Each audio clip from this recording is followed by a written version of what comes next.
Hello नमस्कार दोस्तों, मैं विनीता आपके अपने YouTube channel Vinita Hindi hub में आप सभी का स्वागत करती हूं। तो मेरे प्यारे दोस्तों, कैसे हैं आप सभी लोग। आशा करती हूं कि आप सभी लोग अच्छे होंगे, स्वस्थ होंगे, मस्त होंगे और मन लगा करके पढ़ाई भी कर रहे होंगे। तो देखिए दोस्तों, ज़्यादा टाइम वेस्ट ना करते हुए हम लोग सीधे मुद्दे पे आते हैं। आज का जो हम लोग का प्रश्नोत्तरी वाला टॉपिक होने वाला है वह है यात्रा साहित्य, रेखा चित्र, संस्मरण और रिपोर्टाज।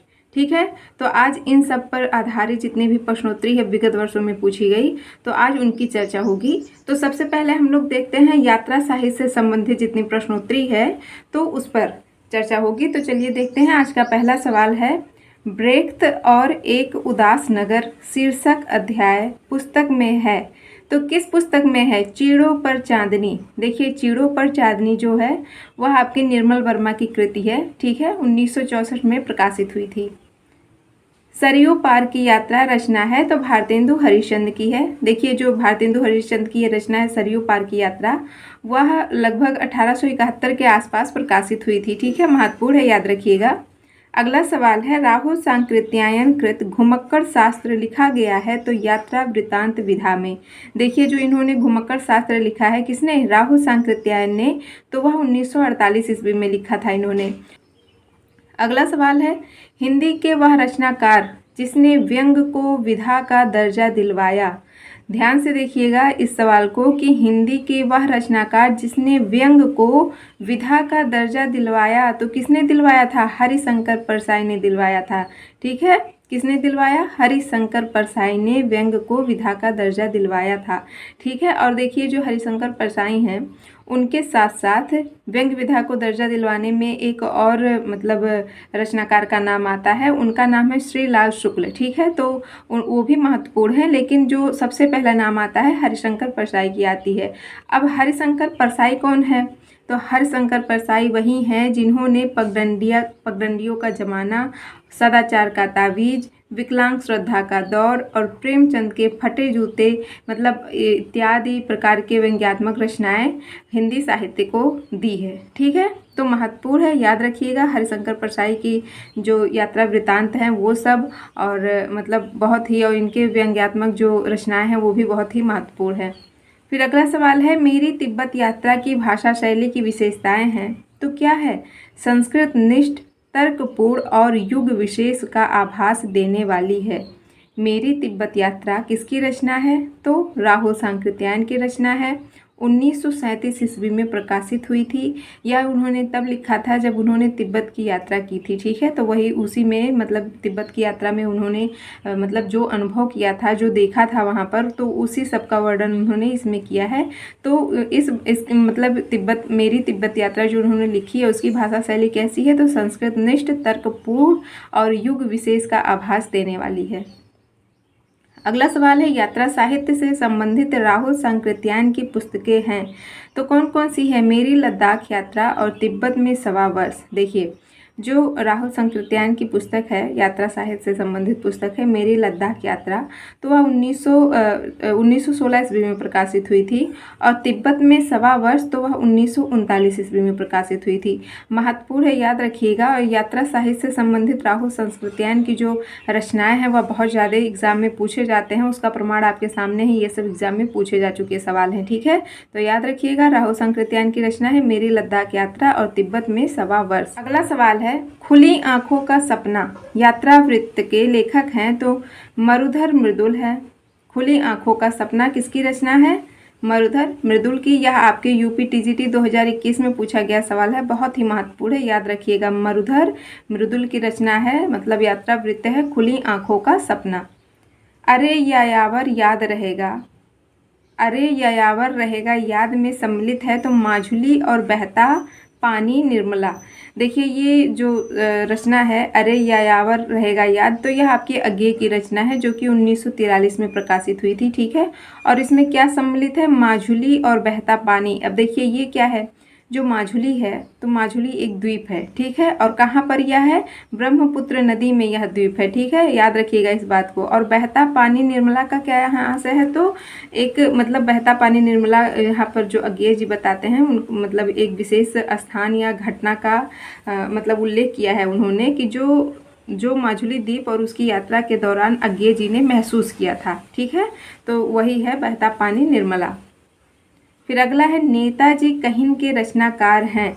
तो कौन है इनके रचनाकार? मनोहर श्याम जोशी। देखिए ये जो मनोहर श्याम जोशी की रचना है नेताजी कहिन, तो यह इनका एक व्यंग्य संग्रह है। ठीक है, नेताजी कहिन इनका एक व्यंग्य संग्रह है जो कि 2003 में प्रकाशित हुई थी। याद रखिएगा, व्यंग्य संग्रह है, ना कि यात्रावृत्त। ठीक।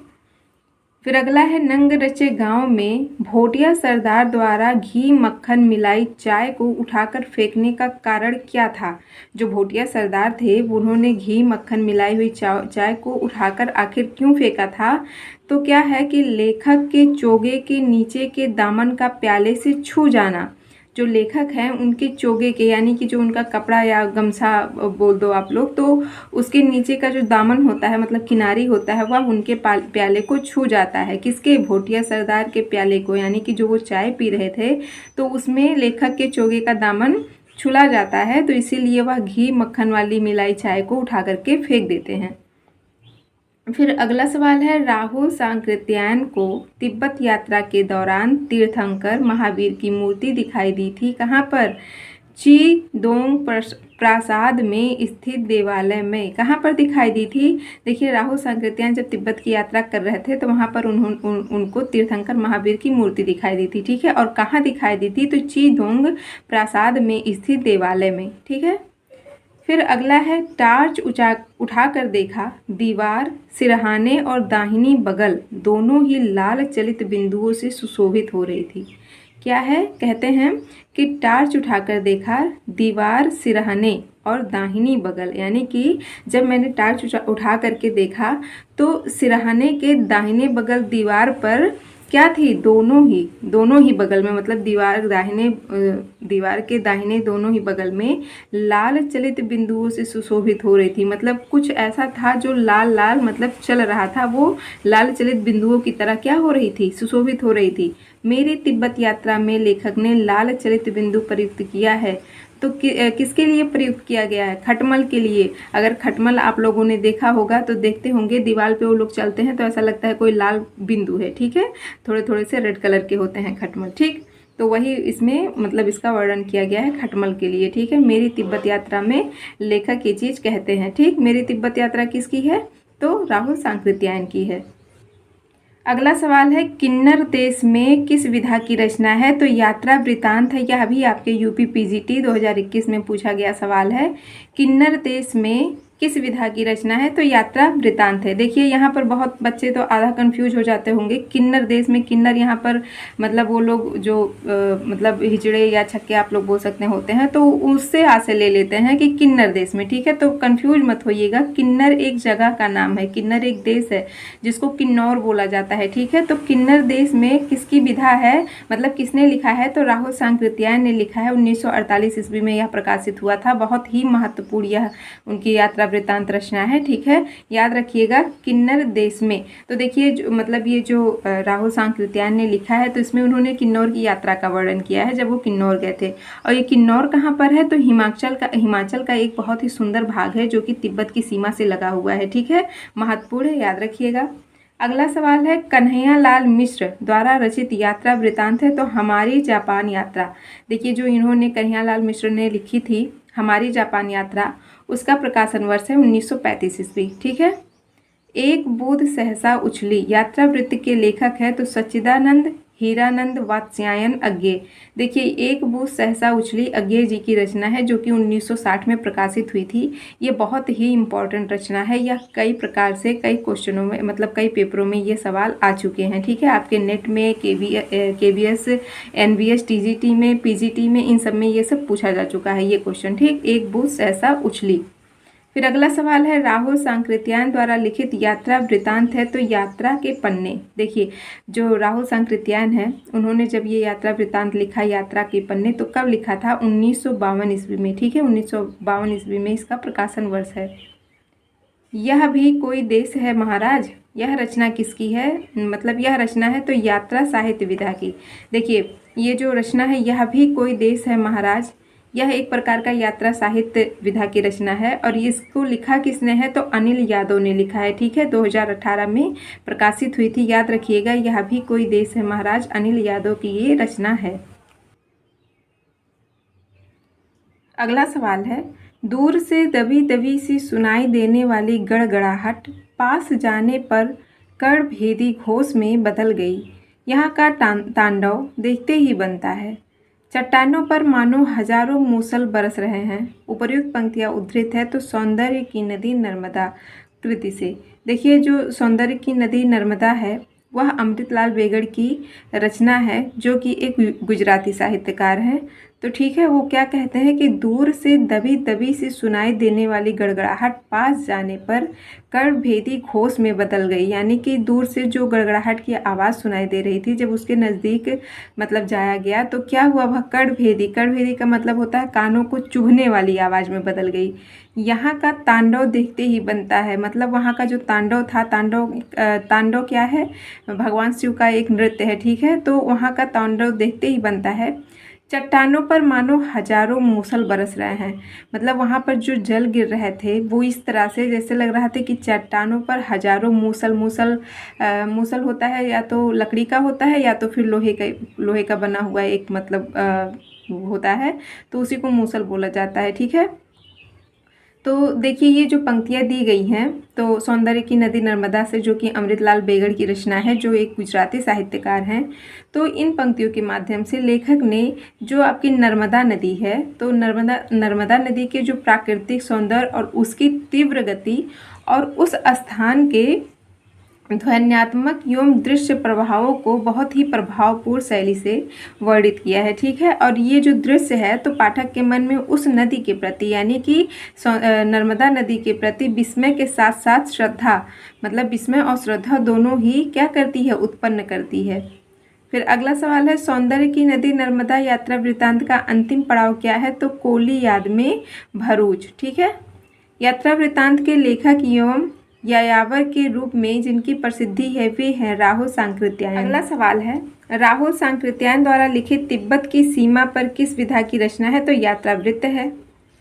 पैरों में पंख बांधकर यात्रा वृत्तांत के लेखक हैं तो राम वृक्ष बेनीपुरी। यह आपके यूपी टीजीटी में एक बार सवाल पूछा गया है। पैरों में पंख बांधकर राम वृक्ष बेनीपुरी की यात्रा वृत्तांत है, जो कि 1952 ईस्वी में प्रकाशित हुई थी।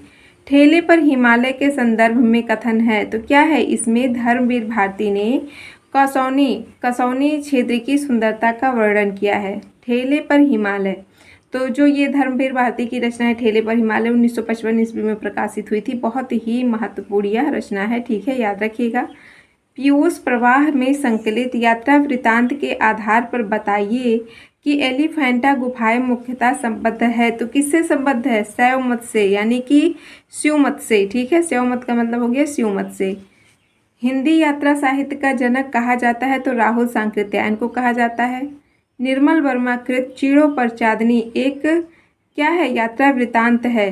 क्या है, चीड़ों पर चांदनी किसकी यात्रा वृत्तांत है, निर्मल वर्मा की है। अगला सवाल है, तंत्रालोक से यंत्रालोक तक यात्रा वृत्तांत है तो नगेंद्र का है। यह 1968 ईस्वी में प्रकाशित हुई थी।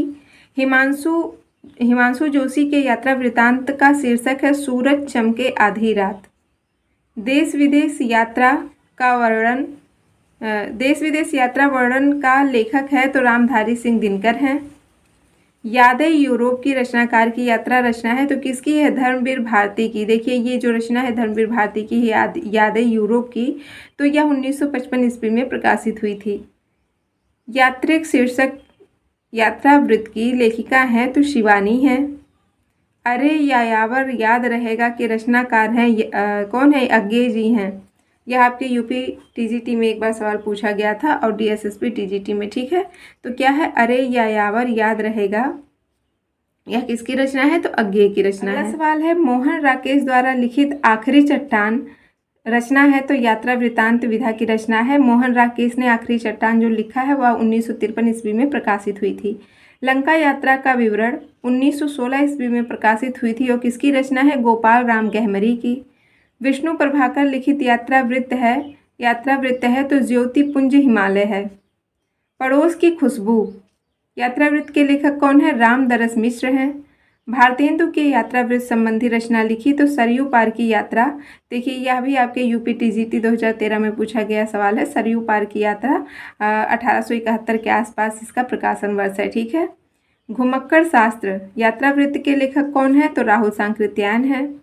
लोहे की दीवार के दोनों ओर किसकी कृति है? यशपाल की है।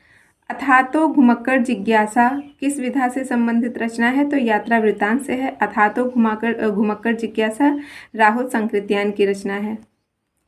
अगला सवाल है, पृथ्वी प्रदक्षिणा के लेखक हैं शिव प्रसाद गुप्त। प्रिंस ऑफ वेल्स की भारत यात्रा का विस्तृत और ब्यौरेवार वर्णन युवराज की यात्रा शीर्षक से किया गया है तो चंडी प्रसाद सिंह ने किया है। यह आपके यूपी पीसीटी में पूछा गया सवाल है। आप प्रवासी की, और देखिए जो ये युवराज की यात्रा है वो चंडी प्रसाद मिश्र की रचना है, बहुत ही महत्वपूर्ण है। नेट में एक बार और यूपी पीजीटी दोनों में पूछा गया है। ठीक है। आप प्रवासी की यात्रा है नामक कृति के रचनाकार हैं तो डॉक्टर नगेंद्र हैं।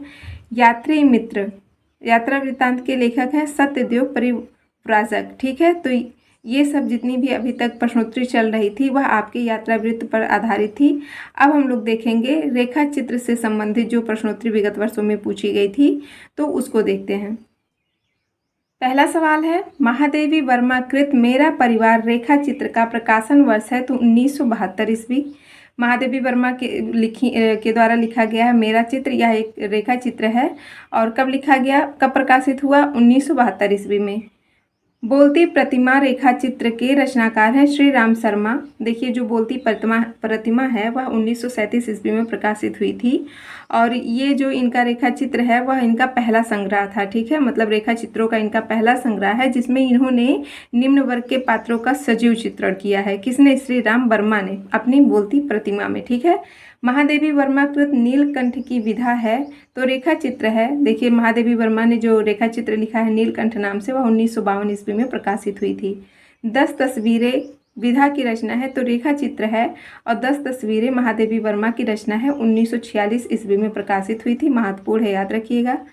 प्रज्ञा प्रवाह में संकलित पाठ महाकवि जयशंकर प्रसाद रचना है तो क्या है? रेखा चित्र विधा की है। ठीक है। याद रखिएगा। प्रज्ञा प्रवाह किसकी रचना है? तो शिव पूजन सहाय की रचना है। ठीक है। फिर अगला सवाल है, दीप जले शंख बजे के रचनाकार हैं तो कन्हैया लाल मिश्र हैं। देखिए जो दीप बजे शंख बजे वह 1959 ईस्वी में प्रकाशित हुई थी। कन्हैया लाल मिश्र प्रभाकर की ये रचना है। ठीक है। यह आपके DSSB TGT में पूछा गया सवाल है। अगला सवाल है, विधा की दृष्टि से माटी की मूर्तें किस विधा की रचना है? तो रेखा चित्र है। देखिए माटी की मूर्तें आपका रामवृक्ष बेनीपुरी की रचना है जो कि 1946 ईस्वी में प्रकाशित हुई थी।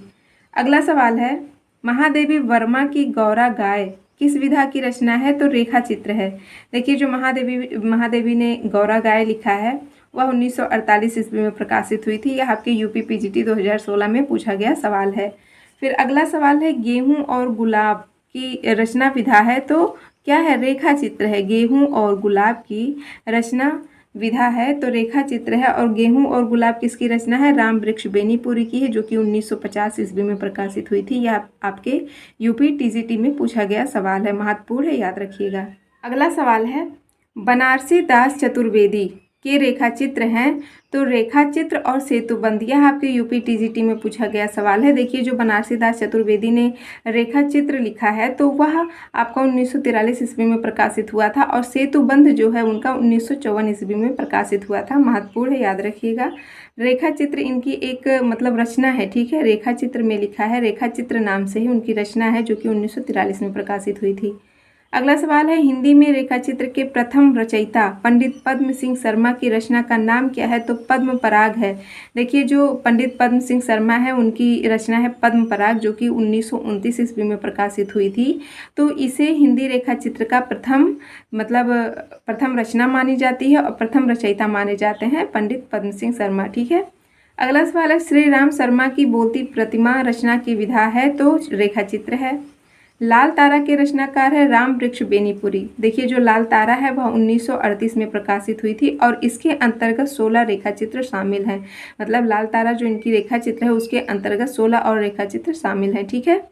अगला सवाल है, बाजे पयलिया के घुघरू के लेखक हैं कन्हैया लाल मिश्र प्रभाकर हैं। अगला सवाल है किसी व्यक्ति वस्तु या संदर्भ का तटस्थ अंकन करने वाली साहित्यिक विधा का नाम है, तो क्या है? रेखा चित्र है। देखिए क्या कहते हैं कि रेखा चित्र क्या है? किसी व्यक्ति वस्तु या संदर्भ का तटस्थ का मतलब होता है निष्पक्ष, यानी कि बिना किसी का पक्ष ग्रहण किए। ठीक है, तो जब वह उसका अंकन करने वाली साहित्यिक विधा का नाम रेखा चित्र है। अतीत के चलचित्र विधा में लिखी गई रचनाओं का संग्रह है, तो रेखा चित्र है। अतीत का चलचित्र महादेवी का है, बहुत ही महत्वपूर्ण है, बहुत ही प्रसिद्ध है, आप सभी लोग जानते हैं। 1941 ईस्वी में प्रकाशित हुई थी। पीयूष प्रवाह में संकलित गौरा नामक रेखा चित्र के अनुसार बछड़े का नाम रखा गया था, तो क्या रखा गया था? लाल मणि नाम रखा गया था। ठीक है, फिर अगला सवाल है रेखा चित्र का तत्व नहीं है तो अभिनियता नहीं है। देखिए जो रेखा चित्र होता है उसमें कौन कौन से तत्व शामिल हैं, तो याद रखिएगा, महत्वपूर्ण है। रेखा का मतलब हो गया रूपरेखा, हो गया आकार, रंग, बनावट, रूप, मूल्य और स्थान, तो ये सब रेखा चित्र के तत्व हैं। ठीक है, इसमें अभिनेता इसका तत्व नहीं है। तो ये इतना रहा आपका रेखा चित्र से संबंधित प्रश्न। अब हम लोग चर्चा करेंगे संस्मरण पर आधारित जो प्रश्नोत्तरी विगत वर्षों में पूछी गई है, तो अब उसकी चर्चा होगी संस्मरण से संबंधित प्रश्नोत्तरी पर। ठीक है, पहला सवाल है वे दिन वे लोग शीर्षक संस्मरणात्मक रचना के लेखक है, तो शिव पूजन सहाय हैं। यह जो प्रश्न है वह आपकी यूपीटी जो 2021 में पूछा गया सवाल है। वे दिन वे लोग 1965 ईस्वी में प्रकाशित हुई थी। ठीक है, और यह मतलब इनके मरणोपरांत प्रकाशित हुई थी। किसके? शिव पूजन सहाय के। राजेंद्र यादव की संस्मरण कृति है, तो औरों के बहाने जो है राजेंद्र यादव ने लिखा है, 2014 में प्रकाशित हुआ था। और देखिए जो मतलब औरों के बहाने एक रचना और है कुंवर नारायण जी की, लेकिन वह उनकी निबंध संग्रह है। ठीक है, उसका प्रकाशन वर्ष 1978 ईस्वी में हुआ था। याद रखिएगा कि जो राजेंद्र यादव ने लिखा है संस्मरण कृति औरों के बहाने, वह 2014 में प्रकाशित हुई थी। और एक रचना कुंवर नारायण ने लिखा है, निबंध संग्रह है उनका औरों के बहाने, वह 1978 ईस्वी में प्रकाशित हुई थी। ठीक है, बचपन की स्मृतियाँ के लेखक हैं, तो कौन है? राहुल सांकृत्यायन। यह 1937 ईस्वी में प्रकाशित हुई थी। अगला सवाल है महादेवी वर्मा की रचना पथ के साथी किस विधा के अंतर्गत आती है, तो संस्मरण के अंतर्गत। देखिए महादेवी वर्मा की रचना है पथ के साथी, 1956 ईस्वी में प्रकाशित हुई थी। ठीक है, क्या गोरी क्या सांवरी संस्मरण के लेखक हैं, तो कौन है? देवेंद्र सत्यार्थी। यह इनकी 1950 में प्रकाशित हुई थी। तुम्हें बताऊंगी कि हमारे समय और तुम्हारे समय में कितनी दूरी हो चुकी है, यहाँ तक कि बचपन की दिलचस्पियाँ भी बदल गई हैं। प्रस्तुत पंक्तियों की लेखिका हैं तो कृष्णा सोबती हैं। देखिए जो मतलब कृष्णा सोबती ने ये पंक्ति लिखी है, तो यह उनकी एक रचना है समय और तुम्हारा समय। ठीक है, समय और तुम्हारा समय उनकी एक रचना है कृष्णा सोबती की, जो कि 1984 ईस्वी में प्रकाशित हुई थी। तो बहुत ही महत्वपूर्ण इनकी ये रचना है, तो उसी से ये पंक्तियाँ ली गई है। वो मतलब इसमें बताया गया है कि उनके समय में और आज के समय में अंतर क्या है। ठीक है, मतलब जो बचपन से लेकर के बड़े होने तक जितनी भी मतलब जो बचपन में हम लोग खेल खेलते थे ना, पहले के ज़माने में दूसरे थे, अब के ज़माने में दूसरे हो गए हैं। ठीक है, तो वही इसके बारे में दिया गया है। फिर अगला है 30 दिन मालवीय जी के साथ पुस्तक के रचयिता कौन है, तो राम नरेश त्रिपाठी हैं। यह रचना 1931 ईस्वी में प्रकाशित हुई थी। विष्णुकांत शास्त्री के संस्मरण सुधिया उस चंदन के वन की का शीर्षक कवि की कविता से प्रेरित है, तो किस कवि की कविता से प्रेरित है? गिरिजा कुमार माथुर की कविता से प्रेरित है। ठीक है, क्या दिया है? विष्णुकांत शास्त्री का संस्मरण है सुधिया उस चंदन के वन की। फिर अगला सवाल है महादेवी वर्मा के बदलू संस्मरण की पात्र हैं, तो रधिया है। देखिए जो महादेवी वर्मा ने एक संस्मरण लिखा है बदलू नाम से, वह 1941 में प्रकाशित हुई थी। और यह जो इनका अतीत का चलचित्र है, तो उसमें यह संस्मरण क्या है? शामिल है। ठीक है, उसमें इसका वो मिलता है। अगला सवाल है कुछ आप बीती कुछ जग बीती संस्मरण के लेखक हैं, तो भारतेंदु हरिश्चंद्र। देखिए जो ये भारतेंदु हरिश्चंद्र की रचना है कुछ आप बीती कुछ जग बीती, तो वह 1876 ईस्वी में प्रकाशित हुई थी। और सबसे पहले कवि वचन सुधा पत्रिका में इसका प्रकाशन हुआ था। ठीक है, अगला सवाल है लेखक श्री राम शर्मा की संस्मरणात्मक कृति है, तो सन 42 के संस्मरण। देखिए जो इनकी मतलब श्री राम शर्मा जी का कृति है सन 42 के संस्मरण, तो वह 1948 ईस्वी में प्रकाशित हुई थी। ठीक है, याद रखिएगा। संस्मरण रेखाचित्र विधा की रचना नहीं है तो ज्योति विहंग नहीं है। शेष स्मृतियाँ संस्मरण के लेखक हैं तो कुंवर चंद्र प्रकाश सिंह हैं। बाल मुकुंद गुप्त ने प्रताप नारायण पर हिंदी का प्रथम संस्मरण लिखा था कब? वर्ष 1907 ईस्वी में, और उसका नाम क्या था? प्रताप नारायण मिश्र था। मतलब जो बाल मुकुंद गुप्त ने प्रताप नारायण मिश्र पर हिंदी का प्रथम संस्मरण लिखा था तो उसका नाम ही था प्रताप नारायण मिश्र, ठीक है। और कब लिखा था? वर्ष 1907 ईस्वी में। कृष्णा सोबती द्वारा लिखी संस्मरण कृति है हम हंस मत। इसका ये आपके यूपी पीजीटी में पूछा गया सवाल है। कृष्णा सोबती ने लिखा है, क्या लिखा है? हम हंस मत, और इसका प्रकाशन वर्ष है 1977 ईस्वी, ठीक है।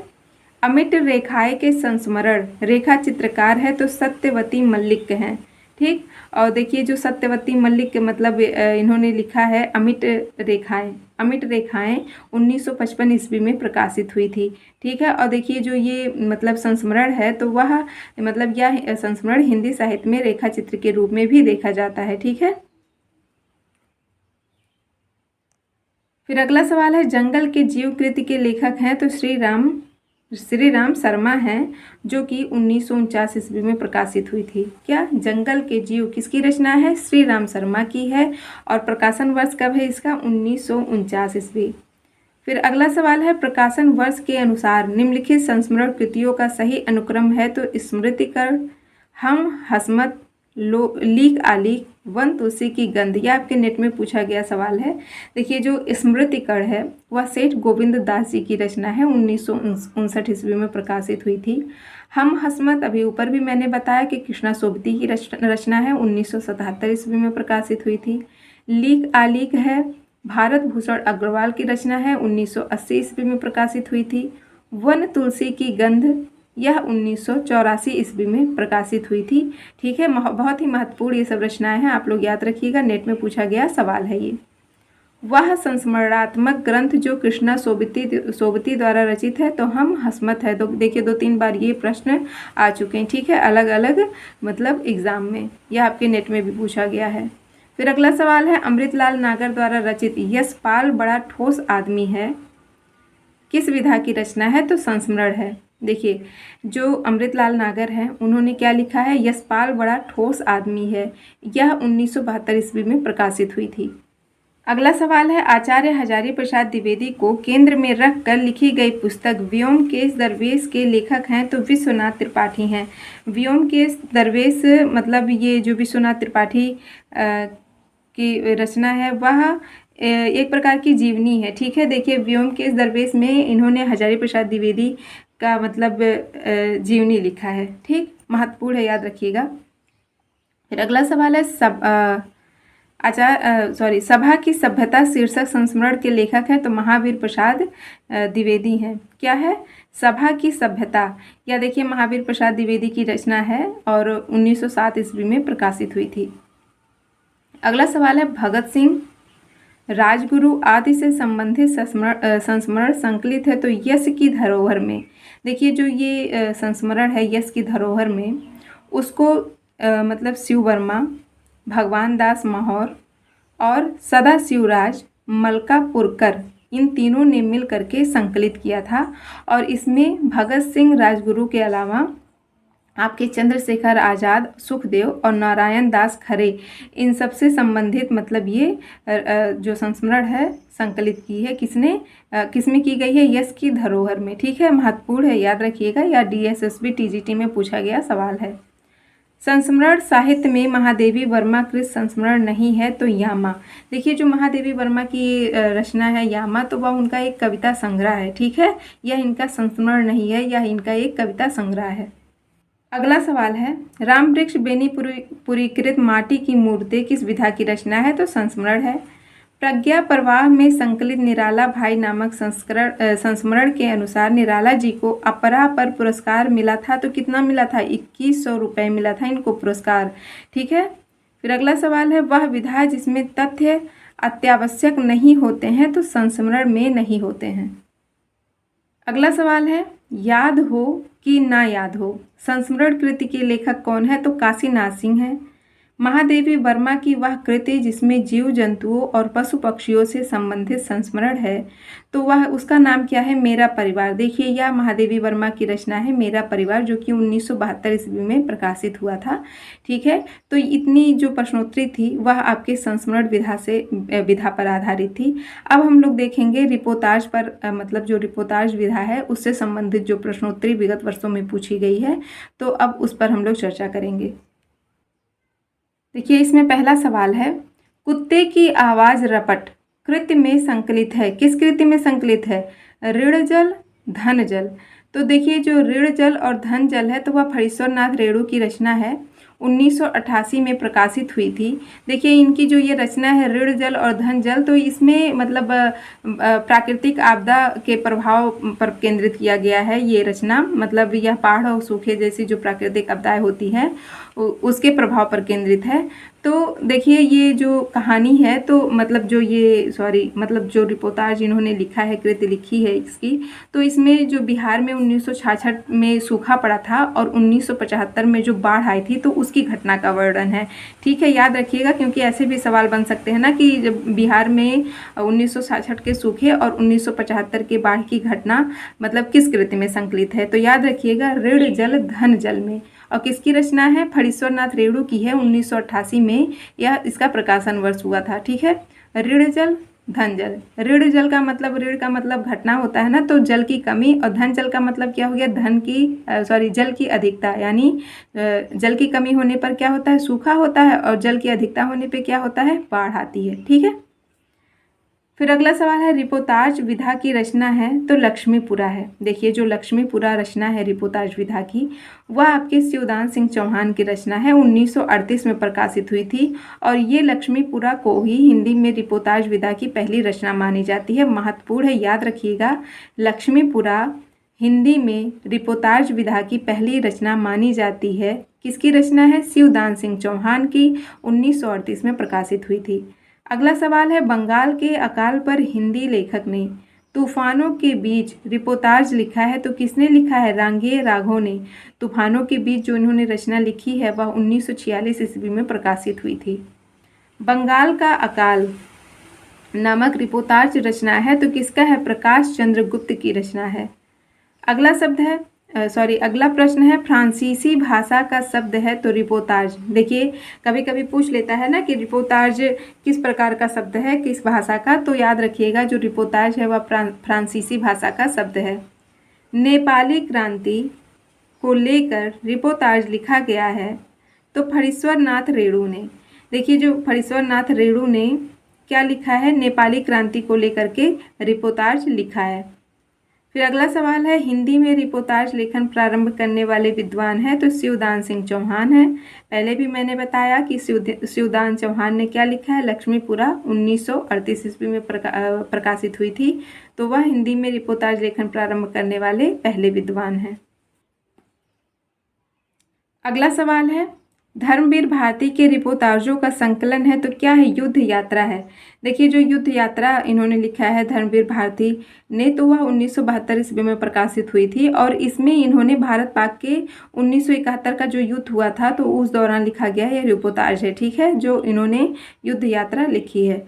फिर अगला है, जुलूस रुका है शीर्षक रिपोर्टाज के लेखक हैं तो कौन है? विवेकी राय है, और देखिए इसका प्रकाशन वर्ष है 1977 ईस्वी। तो देखिए दोस्तों, आज की क्लास का ये अंतिम सवाल है। अब हम लोग का जो हिंदी साहित्य के गद्य विकास की जो एक वो चल रही थी, श्रृंखला चल रही थी गद्य विधाओं का, तो आज यहाँ पर समाप्त होती है। अब ये आपको क्लास कैसी लगी कमेंट बॉक्स में ज़रूर बताइएगा, ज़्यादा से ज़्यादा लोगों को शेयर करिएगा, लाइक करिएगा। और देखिए कल की क्लास में हम लोग चर्चा करेंगे पुरस्कार से संबंधित जितनी भी विगत वर्षों में प्रश्नोत्तरी पूछी गई है तो उसकी। ठीक है, अब कल मिलते हैं हम लोग कल की क्लास में, तब तक के लिए मुझे आज्ञा दीजिए। धन्यवाद।